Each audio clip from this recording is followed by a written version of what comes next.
우리가 그 성경의 인물들에 대해서 처음에 어떤 사람을 알게 되면 보통은 그 사람의 훌륭한 점, 또 멋있는 점을 알게 되면서 우리가 그 인물, 그 생애에 대해서 가끔은 어떤 선입견으로 오해를 하는 경우들이 종종 있습니다. 예를 들면 바울이라는 이 사람에 대해서도 우리는 얼핏 생각하면 굉장한 사람이기 때문에 신약 성경에 많은 분량을 이 사람이 썼고 또 이방 세계에 처음으로 전도 여행을 가서 하나님을 아예 모르는 지역에 교회들을 세운 그런 업적들을 또 생각할 때에 물론 바울은 외부인들에게야 핍박을 받고 어떤 곤혹스러운 박해를 받았겠지만 내부인들, 교인들에게는 얼마나 환대를 받고 대접을 받았을까. 또 교인들의 입장에서 자신들의 리더가 바울이라고 하면 얼마나 그를 존경하고 행복하고 그랬을까 하는 그런 생각을 하기 쉬운데 사실은 성경을 읽어보면 별로 그렇지 않다 하는 것을 우리가 발견하게 되죠. 많은 성도들이 바울을 조롱하기도 했고 폄하하기도 했고 그가 사도라는 것에 대해서 이렇게 비아냥거리기도 했던 그런 것을 우리가 발견하게 되고 다른 이들은 사도로 인정할 수 있지만 바울은 사도로 인정하기는 좀 꺼려져. 그런 식의 반응들을 우리가 종종 신약 성경에서 발견을 하게 됩니다. 그런 사람들의 입장에서 그들의 이유를 들자고 하면 이런 이유들을 드는 것이죠. 바울은 뭔가 이렇게 외모적으로 보기에도 글은 물론 잘 써. 글은 멋있으나 말에는 졸했다라고 하죠. 말은 별로 이렇게 잘하는 것 같지 않아. 또 육체에 가시가 있었죠. 그래서 육체를 봐도 이렇게 연약해 보이는 그런 모습이고 또 외모도 볼품이 없었다라고 하죠. 그리고 또 당시에는 예수님의 제자들이 아직 살아서 사도로 이렇게 활동을 하고 있던 그런 시대였죠. 그러니까 베드로 그러면 저 사람은 예수님과 함께 살았던 그 사람 아니야? 함께 오래 지냈던 사람인데 그는 사도로 인정할 수 있지만 사도 바울은 아닌 것 같아. 이런 대접을 받았었습니다. 성경의 다른 인물을 좀 생각해 보면 모세라는 인물, 그러고 보면 모세도 비슷한 면이 있습니다. 모세라는 인물은 굉장히 유명하죠. 이집트의 왕자라는 그러한 만화 영화도 나올 정도로 이스라엘의 굉장한 리더였죠. 멋있는 리더였고 10가지 재앙을 일으키고 지팡이를 들어서 홍해를 가르고 그런 기적들을 행하면서 무려 400년 동안이라 애굽이라는 이집트의 노예로 살던 백성들을 구출해낸 민족의 리더가 모세였죠. 그런 모세라면 백성들이 그를 얼마나 좋아하고 그를 따랐을까 싶은데 그렇지가 않았죠. 백성들은 늘 그런 모세임에도 불구하고 시간이 불과 몇 달이 지나지 않아서 그를 원망하고 불평하고 그리고 반역하기까지 하는 그런 것을 우리가 발견하게 됩니다. 참 이해가 안 되는 모습인데요. 더구나 오늘 우리 1절 말씀을 한번 보겠습니다. 15장, 우리 읽지는 않았지만 1절 말씀인데요. 15장 1절에 이 말씀을 봐도 바울이 이 교회의 창립자였다는 것을 우리가 알 수 있죠. 1절 말씀은 형제들아 내가 너희에게 전한 복음을 너희에게 알게 하노니 이는 너희가 받은 것이요 또 그 가운데 선 것이라. 내가 너희한테 복음을 전한 것이고 너희는 그 복음 때문에 지금 이만큼 제대로 서 있다라고 이야기를 하고 있죠. 그러니까 바울이 없었다면 그저 이방인이었던 이들, 하나님을 전혀 알 길이 없는 그런 이들이 바울 덕에 하나님을 알게 되고 교회가 세워졌는데 이제 좀 교회가 세워졌다고 바울에게 이렇게 대할 수가 있는가 하는 그런 생각이 우리에게 들게 되고 또 이스라엘은 설명드렸듯이 모세 덕에 그가 아니었으면 그 이전에 400년 동안 애굽에서 노예 생활을 했던 그대로 지금도 노예 생활을 하고 있을 수밖에 없는 그런 이들인데 그들을 이제 자유민이 되게 하고 기적을 보게 하고 만나와 메추라기를 먹게 하는 그런 것들을 경험하고 있는데 그런 감격과 감동을 그렇게 잊고 어느 순간에 그 모든 것들이 이제 그들의 인생에 어떤 당연한 것이 되어서 그 모든 것들을 잊고 그리고 원망을 하고 있다라는 것이죠. 우리가 고린도 교회의 교인들 그리고 구약의 이스라엘 광야에 있던 백성들 그들을 보면 공통점을 발견할 수 있죠. 공통점을 뭐라고 말할 수 있을까요? 이렇게 말할 수 있겠죠. 그들이 이미 받은 은혜들을 다 잊었다라고 표현할 수 있을 것입니다. 받은 은혜, 그리고 내가 지금 누리고 있는 은혜를 정말 내가 오늘 은혜로 여길 수 있는 것은 굉장히 큰 축복입니다. 왜냐하면 그렇게 하는 것이 별로 쉽지 않기 때문에 그렇죠. 그러니까 스스로가 내가 그 은혜들로 인해서 이미 복된 인생이 이만큼 되었구나 하는 것을 누리지 못하고, 그리고 내 인생을 자꾸 원망과 불평 가운데 자신의 운명을 그렇게 밀어넣기가 너무나 쉬운 경우죠. 그렇게 하는 이유는 내가 받은 은혜, 그 모든 것들을 내가 오늘의 은혜로 기억하지 못하고 누리지 못하는 그런 결과이기 때문입니다. 근데 오늘 우리 본문 말씀을 보면 함께 읽은 말씀인데요. 바울은 어떤가 하면 볼 때 이런 면에서는 전혀 다른 모습들을 보이고 있지요. 오늘 우리 10절 말씀 제가 한번 읽어보겠습니다. 10절입니다. 그러나 내가 나 된 것은 하나님의 은혜로 된 것이니 내게 주신 그의 은혜가 헛되지 아니하여. 여기까지 보죠. 나의 나 된 것, 그리고 오늘의 나는, 오늘의 내가 이만큼 된 것은 하나님의 은혜구나. 그 은혜가 헛되지 않고 나를 이만큼 되게 하였고 오늘의 나는 바로 하나님의 은혜야 라고 바울이 이렇게 이야기를 하고 있는 것이죠. 그러면 그 은혜라는 것은 뭘까요? 은혜는 여러분들이 어떻게 설명하고 정의할 수 있을까요? 우리가 기독교 안에서 은혜라는 말을 아주 많이 쓰게 되는데 은혜는 무슨 뜻일까요? 은혜라는 것은 우선은 받을 자격이 없는데 받았다라는 것을 의미하는 것이죠. 그래서 어떤 사람이 하루 어디 직장을 가서 일을 열심히 하고 나서 하루 종일 일을 하고 대가를 받았다 그러면 그것을 우리는 은혜라고 말하지 않습니다. 그런데 어떤 사람이 일을 하러 갔는데 몸이 아파서 1시간밖에 일을 하지 못하고 돌아왔는데 사장님이 하루 일당을 모두 다 주었다 그러면 그것은 은혜이지요. 그러니까 받을 자격이 없고 한 것이 없는데 받는 것, 그것을 우리는 은혜라고 말을 합니다. 그래서 은혜는 정의를 하자면 받을 자격이 없었고 그리고 무언가를 받았는데 그것이 너무나도 과분한 것이고 넘치는 사랑일 때 우리는 은혜라고 말을 하는 것이죠. 한국에 유기성 목사님이라는 분이 있는데 그분의 책에서 전에 이런 내용을 본 적이 있는데요. 한국에 있는 상황이다라고 생각을 하시고 한번 들어주시지요. 은혜를 설명하는데 어떤 것이 은혜인가 할 때에 어떤 한 학생이 있었는데 그 학생이 하루는 이제 성적표를 가지고 엄마에게 가지고 왔습니다.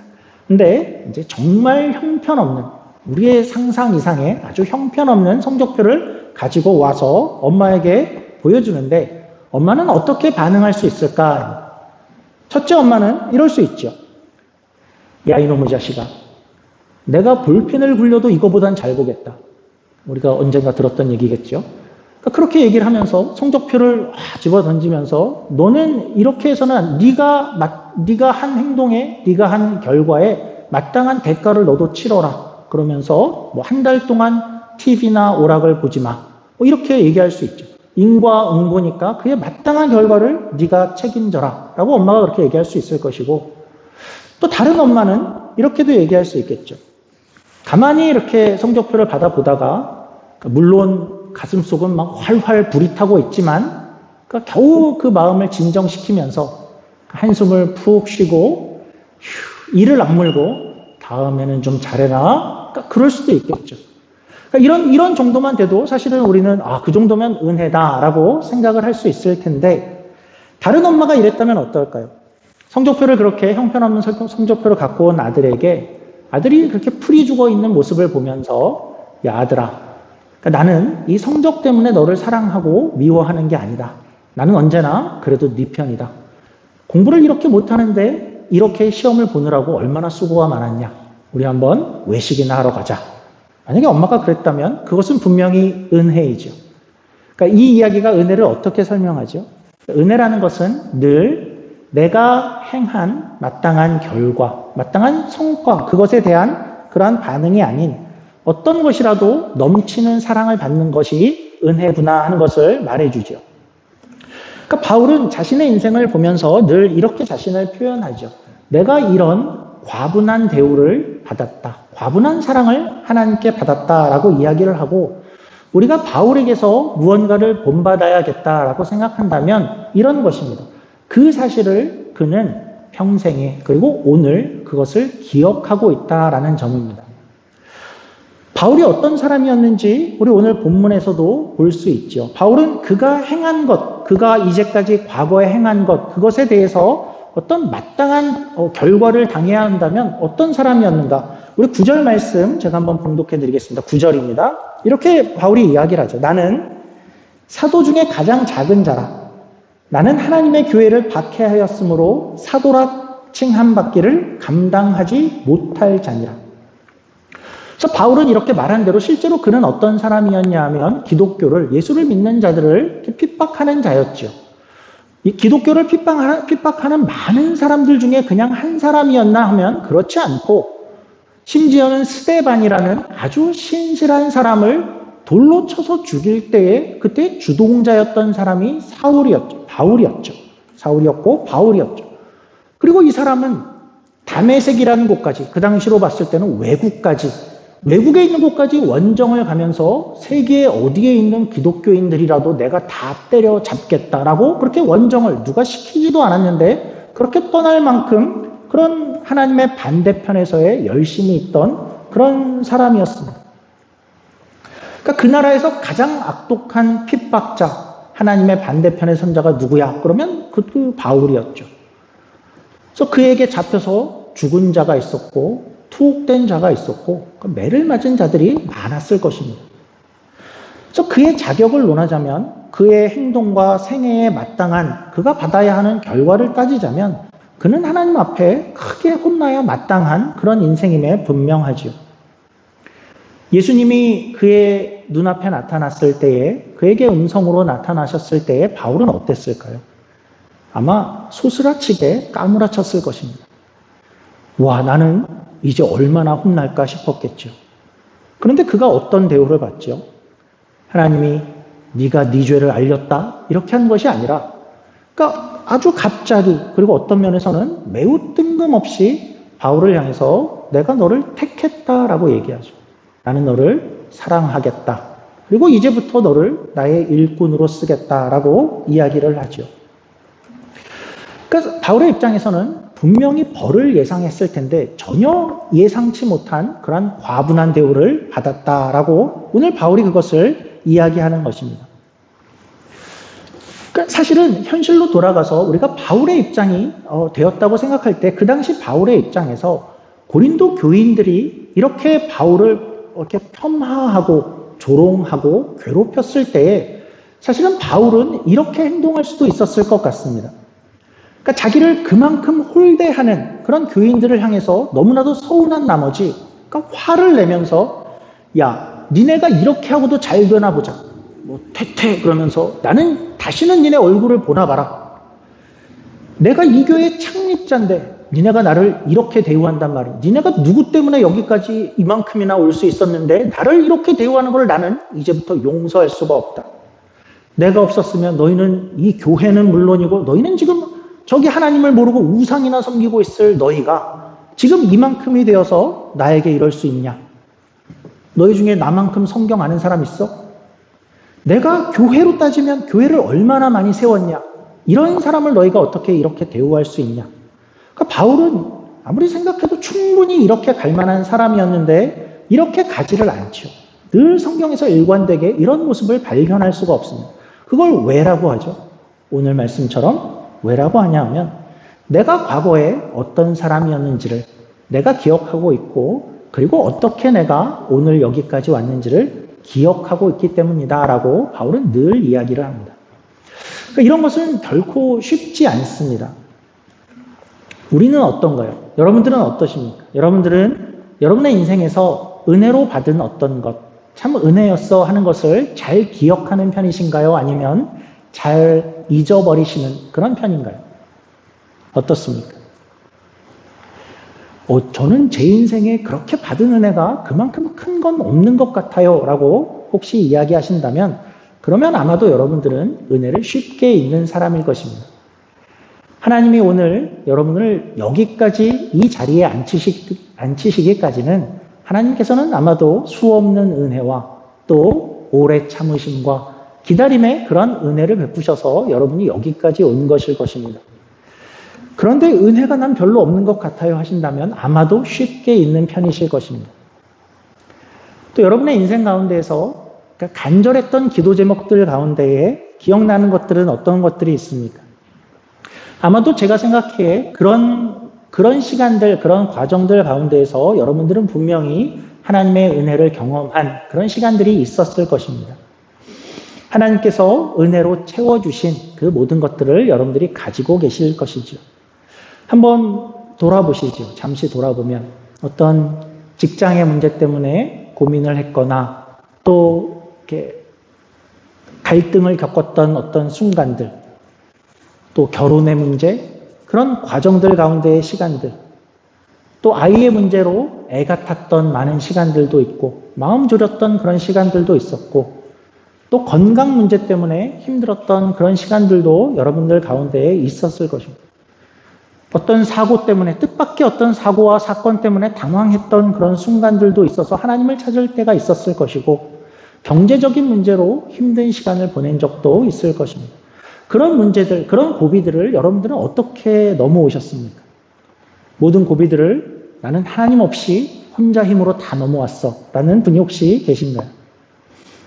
그러니까 설교를 준비하면서 그렇다면 나는 어떤 고비들을 넘어왔나 하는 것들을 좀 생각해 보았습니다. 그러니까 나도 그 은혜들을 잊지 않고 기억하는 사람이 되어야 할 텐데 어떤 시간들을 지내왔지 하며 생각을 해보니까 최근 한두 달 가운데 기억나는 것은 작은 일이지만 저희 아내와 아이들이 한국에 가 있는데 출국하기 6일 전에 이제 큰아이가 코로나 확진이 되었죠. 그래서 그 6일 동안은 이게 어떻게 된 거지? 과연 한국에 갈 수 있을까? 다 못 가는 건가? 한 아이는 놓고 가야 되나? 그러니까 그런 시간들을 이렇게 보내면서 하나님이 어떤 걸 원하실까 하고 기다리고 있었는데 지금은 무사히 이제 한국에 가 있죠. 또 최근 몇 년간은 어떤 일들이 있었을까라고 생각을 해볼 때 제일 기억에 나는 것은 아마도 아내가 아픈 그런 시간들이었을 것 같습니다. 어렴풋이나마 인생에서 어떤 죽음이라는 것이 그래도 생각날 만한 그런 시간들을 이렇게 보내면서 과연 하나님은 우리에게 어떤 은혜를 펼치실 수 있을까? 아니면 어떤 뜻을 가질 수 있을까? 하는 그런 생각과 고민들 가운데 시간을 보냈었죠. 또 그런 가운데에 저는 개인적으로 어떤 삶을 살게 될까? 과연 얼마 후에 나는 목회를 하고 있을까? 아니면 다른 곳에 가 있게 될까? 하는 것들을 많이 생각하는 그런 시간들을 넘어서 오늘까지 오게 되었죠. 또 우리 교회적으로도 그런 생각들이 많이 나게 되었죠. 그러니까 우리 교회가 이제 시작은 할 수 있을까 하는 그런 시점이 있었고, 그리고 교회가 시작되면 우리는 교회로서 최고는 아니더라도 그래도 한 주 한 주 교회다운 모습을 갖춰갈 수는 있을까 하는 그런 마음들을 갖고 있던 시간들이 있었고, 교회가 교회다워진다는 것은 어떤 외형이나 규모보다도 교회 안에 있는 어떤 이들이 하나님을 조금 더 알게 되고 그리고 신앙의 자라감을 경험하는 것들이 있는 것이 교회다워지는 그런 교회가 되어지는 것일 텐데, 교회는 어땠나 하고 우리가 돌아보면 함께 여러 가지 그래도 감격을 나눈 것들이 있었다 하는 것을 기억할 수 있었습니다. 어떤 분은 이런 분이 있었죠. 생애에 교회를 나갈 것을 생각지 않았었는데 교회에 나오게 되고 그리고 세례를 받은 어떤 분이 있죠. 또 어떤 분은 결혼 전에 교회를 다니다가 또 한동안 교회를 다니지 않다가 다시 교회를 나오게 되면서 또 예배에 중요한 봉사를 하고 계시는 그런 분도 계시죠.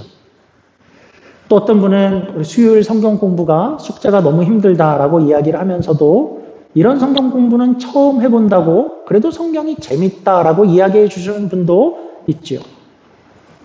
또 이전에는 신앙을 잃었던 것 같은데 그것이 조금이나마 회복된 것 같고 그리고 뭔가 신앙이 자라는 느낌을 받는 것 같아요라고 이야기해 주시는 그런 분도 있었습니다.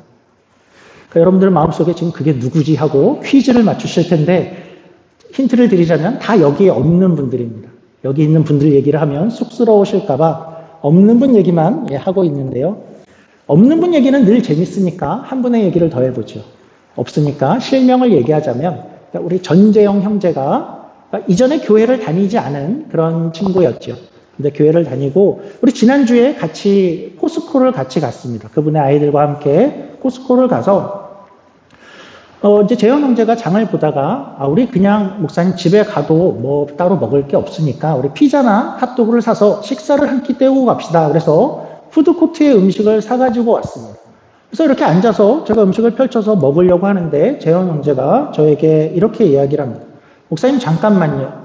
목사님 기도하고 드셔야죠. 그래서 제가 굉장히 무안했습니다. 그런 것들, 그래서 그 형제의 모습 속에 그런 모습들을 보면서 이게 우리 교회가 이제 조금씩 교회가 은혜를 누리는 그러한 모습이구나 하는 것을 생각하게 되고 이상한 감정이 드는 그런 순간이었죠. 저는 그런 모습들에 그런 분들이 한 분 한 분이 교회에 있다라는 것이 우리 교회의 은혜라고 믿습니다. 우리 교회가 앞으로 꼭 해야 되는 것, 우리의 자세는 이런 분들이 우리 교회에 있다라는 것, 있었다. 그리고 이런 경험들을 갖고 있다라는 것을 우리가 잊으면 안 되겠죠. 그 은혜들을 한 사람 한 사람의 작아 보이지만 그런 은혜들을 잊는 순간 우리는 어쩌면 다른 원망과 불평으로 달려갈 수 있기 때문이죠. 성경에서 우리가 그 은혜에 대해서 굉장히 잘 보여주는 이야기 한 가지를 해보려고 합니다. 그러니까 제목은 포도원 일꾼 비유이죠. 내용을 아시는 분도 있겠고 제가 간단히 한번 설명을 드려보겠습니다. 포도원 주인이 있었고 이제 저자 거리에는 그러니까 일자리를 구하는 그런 일꾼들이 거리에 나와 있었습니다. 포도원 주인이 이제 아주 이른 아침에 나아가서 보니까 일자리를 구하는 사람들이 있어서 불러서 자기 포도원에 불러들여서 일을 하게 했죠. 조금 있다가 오전 9시가 돼서 다시 나가봤는데 여전히 일자리를 구하는 이들이 있어서 또 불러서 일을 하도록 했습니다. 낮 12시가 되었는데 나가보니까 아직도 일자리를 구하지 못하는 이들이 있어서 야, 너희도 와서 일을 해라 라고 했죠. 오후 3시가 되었는데 또 나가보았더니 아직도 일자리를 못 구하는 이가 있어서 들어와서 일을 하라 했고 그리고 한 번 더 오후 5시가 되었는데 아직도 일자리를 못 구해서 동동거리는 그런 이들이 있어서 우리 포도원에 와서 일을 해라 라고 해서 일을 하게 되었습니다. 하루가 끝이 나는데 6시에 끝난 것 같습니다. 오후 6시에 끝나고 일당을 계산을 하는데 이제 하루치 일당을 주게 되는데 제일 늦게 와서 1시간 일한 그런 일꾼에게 주인이 어떻게 하나 봤더니 하루치의 전 일당을 다 정산해 주는 것이었습니다. 그것을 보고 일찍 온 자들, 많이 일한 사람들은 어떤 생각을 했겠죠? 우리는 더 받겠구나. 그런데 그러지 않고 주인이 어떻게 하나 봤더니 모든 이들에게, 일을 많이 한 이들에게도 모두에게도 똑같이 이미 약속한 하루의 일당만을 나눠 주었습니다. 그러자 이제 많이 일한 이들이 들고 일어났죠. 아니 이건 불공평한 거 아닙니까? 공정하지 않습니다. 이렇게 얘기를 했고 주인은 그에 대해서 나는 너희들에게 약속한 모든 것을 지켰다. 내가 한 것은 어떤 이들에게 과분한 것을 준 것뿐이다. 너희에게는 내가 약속을 지켰다라고 이야기를 하고 이야기가 끝이 나게 되죠. 이런 얘기는 성경에 왜 존재할까요? 뭘 얘기하는 거죠? 바로 은혜가 뭔가 하는 것을 이야기하려고 하는 것이죠. 그러니까 우리는 보통은 이 이야기를 들으면 나는 일찍 온 사람이야 라고 이렇게 동일시를 하기 때문에 굉장히 이 이야기는 불공평한 얘기야 라고 생각을 하지만 우리에게 의도하는 바는 우리가 만약에 제일 마지막에 겨우 1시간을 남겨놓고 불려진 사람들이면 어땠을까 하는 것을 그의 심정을 이해해봐라 라는 것으로 이야기가 있는 것이죠. 그러니까 우리는 주인이 없었으면 그 아량 있는 주인이 없었으면 1시간을 남기고도 발만 동동거리고 있을 우리는 갈 데가 없어서 할 것이 없는 그런 인생이었는데 그가 우리를 그렇게 불러주셨구나 라는 것 한 가지와 그리고 그렇게 불러놔놓고 우리를 홀대하는 것이 아니라 너무나도 과분한 은혜를 베푸는 것이 주인이구나. 하나님은 그런 은혜를 사람들에게 베푸시는구나 하는 것을 이야기하는 비유요 이야기죠. 그래서 성경은 구원을 늘 어떻게 이야기하냐면 값없는 것이라고 이야기를 합니다. 늘 값없이 와라 라고 이야기를 하죠. 값이 없다, 무료다 라는 것은 별 가치가 없어서 그냥 무료야, 가치야 라고 이야기하는 것이 아니죠. 그렇게 이야기하는 것은 우리가 그것을 위해 지불할 능력이 없기 때문에, 그래서 그냥 와라 하지 않으면 올 사람이 없기 때문에 값없이 오라라고 한 것이죠. 우리 주변을 보면 캐나다에도 홈리스 분들, 노숙자분들을 위해서 어떤 음식을 준비하거나 거주할 곳을 이렇게 제공해주는 그런 분들이 많이 있지요. 그런 일들을 하는 분들이 뭐라고 얘기하냐면 이 모든 것들은 다 무료입니다 라고 얘기하죠. 왜 그렇게 하죠? 왜 무료로 하죠? 그분들에게 음식값을 내고 먹으세요, 렌트를 내고 주무세요 그러면 누구도 올 수 없기 때문이죠. 그래서 그냥 오라라고 하는 것이죠. 하나님은 우리에게 그냥 오라라고 이야기하죠. 가만히 보면 교회에 올 때 어떤 자격을 생각하는 사람들은 꽤 많습니다. 교회에 오십시오 하면 지금은 제가 좀 떳떳지 못해서 좀 나중에 가야 될 것 같아요. 제가 좀 뭔가를 좀 끊고 가야지 면이 설 것 같아요 라고 이야기를 한다든지, 지금은 제가 사회적 지위가 별로 이래서 가기 좀 그렇습니다. 나중에 뭔가 인생이 좀 정리되고 주변이 좀 정돈되고 봉사의 시간도 좀 생기고 그러면 교회를 가겠어요 라고 이야기를 하는 것이 보통의 사람들이고, 그러나 하나님은 그렇게 해서는 올 수 없고 값없이 그냥 와라 라고 이야기를 하고, 그래서 우리가 하나님 앞에 나오게 된 거죠. 그러니까 하나님이 사람들을 이렇게 은혜로 부르신다라는 것들을 우리가 기억하자라는 것과 함께 하나님께서 그렇게 부르시고 우리를 어떻게 과분한 것으로 채우시는가 하는 것을 기억하며 우리도 그렇게 살고 싶은데, 우리의 인생 가운데에는 이 은혜를 싹 사라지게 하고 망쳐지게 하는 어떤 것들이 존재합니다. 그 중에 한 가지는 이런 것입니다. 은혜가 우리 안에서 언제 사라지고 언제 망쳐지는가? 우리가 잠시 살폈던 포도원 품꾼의 비유를 다시 한번 생각해 보죠. 그 비유 안에서 어떤 문제가 생겼죠. 언제 문제가 생겼죠? 언제 문제가 생겼냐면 만약에 이 이야기의 순서와 다르게 만약에 이야기가 이렇게 되었다면 어땠을까요? 먼저 온 사람들, 많이 일한 사람들에게 일당을 먼저 나눠주고 그리고 그 사람들을 그냥 돌려보냈다면, 적게 일한 사람들, 늦게 온 사람이 얼마를 받았는지를 모르는 상태에서 먼저 온 사람들이 일당을 받고 돌아갔다면 어땠을까요? 그들은 굉장히 감사함으로 돌아갔겠죠. 야, 오늘 참 좋은 주인을 만났어. 내가 오늘 일을 못할 줄 알았는데 그 주인을 만나서 가서 일을 했어. 감사함으로 퇴근을 하고 군고구마라도 좀 사갖고 가서 아이들에게 먹여야겠다. 참 좋은 하루야. 운이 좋았어. 라고 생각을 했겠죠. 그런데 이야기는 실제로는 어땠죠? 가장 늦게 온 사람, 적게 일한 사람에게 먼저 일당을 주었죠. 그래서 먼저 온 사람들이 나중에 온 사람들, 저 사람들이 어떤 대우를 받는가 하는 것을 알게 되고 말았지요. 그리고 나서 적게 일하고도 나와 똑같은 것을 받는 그것을 보고 분노하게 되고 불평하게 되었죠. 자기가 받은 은혜, 자기가 받은 것을 그것만 알고 다른 것들을 알지 못했다면 그렇지 않았을 터인데, 언제 그들에게 불평과 원망이 생기게 되었죠? 언제 그의 안에서 은혜가 망쳐지냐? 남들과 비교할 때이죠.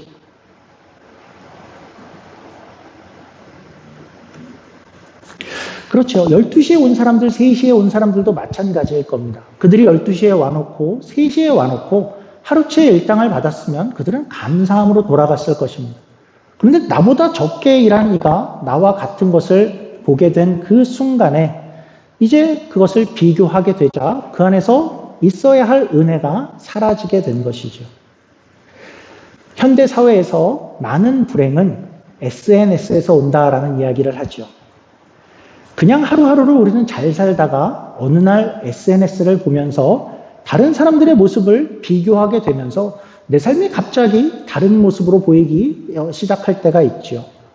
사실은 알고 보면 저들도 늘 그렇게 사는 게 아니라 어쩌다 한번 경험한 것을 사진을 올리는 것이고, 늘 얼굴이 그렇게 뽀얀 게 아니라 이렇게 핸드폰으로 다 수정을 해서 예쁜 건데 저들은 고생도 안 하고 사나 봐. 이렇게 비교를 하니까 내 생이 달라지게 그렇게 생각날 때가 많게 되죠.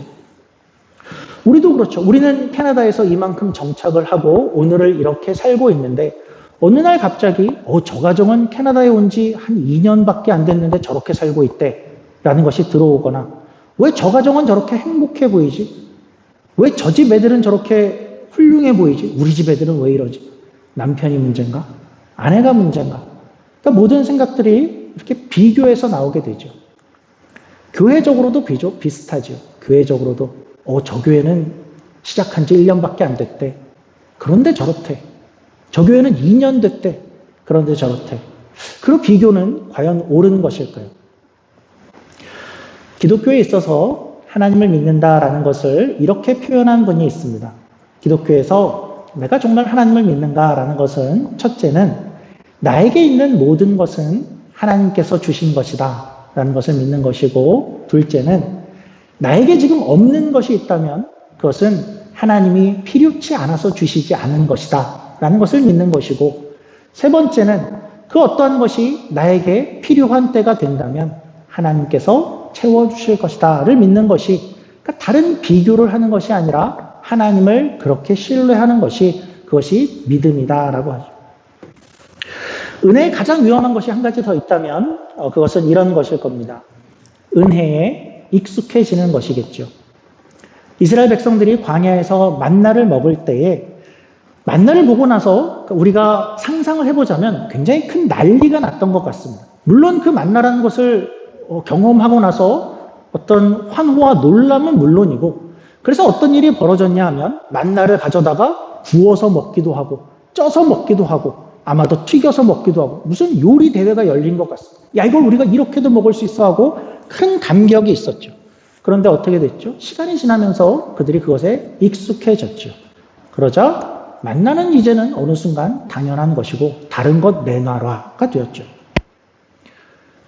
홈리스 분들이 노숙자 분들이 음식을 제공받고 또 거주할 곳을 제공을 잘 받다가 어느 날 음식이 부족해지거나 음식이 좀 이렇게 부실해지기 시작하면 그분들이 주로 다 화를 낸다고 합니다. 내 거 내놔라죠. 내가 먹던 거 내놔라라고 합니다. 우리에게도 굉장히 위험하고 새겨 듣고 기억해야 될 내용이죠. 은혜에 어떻게 하면 익숙해지지 않을까 하는 그런 내용이죠. 우리가 지금 가진 것, 우리가 누린 것, 우리가 오늘 경험하고 있는 것들이 이것이 어떻게 어떤 모습으로 하나님께서 은혜로 주신 것인가 하는 것을 내가 오늘 기억하는 것은 우리의 삶의 모습 그리고 삶의 자세를 많이 좌우할 것입니다.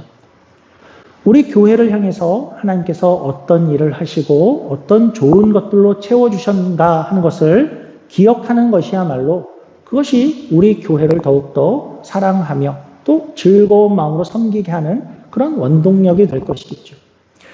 우리는 그 은혜를 잊을 수 없습니다.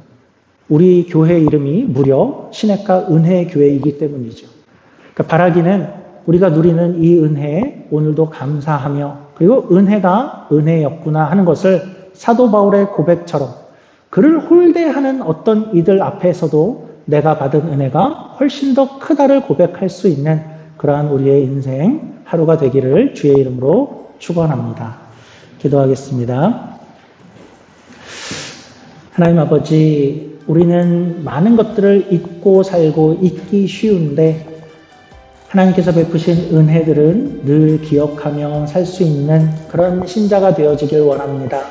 하나님께서 베푸신 모든 것들을 하루가 지나고 이틀이 지나면서 다 없어지고 사라져버리게 만드는 것이 아니라 주가 베푸신 은혜, 과거에 내게 행하신 그 일만을 기억함으로도 오늘 내가 하나님을 신뢰하고 하나님을 따르겠습니다 하는 결단이 흔들리지 않는 그런 신앙의 사람들이 되어지게 하시고 내게 필요한 모든 것들을 공급하시되 필요한 것들을 하나님께서 책임지시는 그러한 인생을 살아갈 수 있는 모든 성도들 되게 하여 주시옵소서. 감사하며 예수님 이름으로 기도드립니다. 아멘.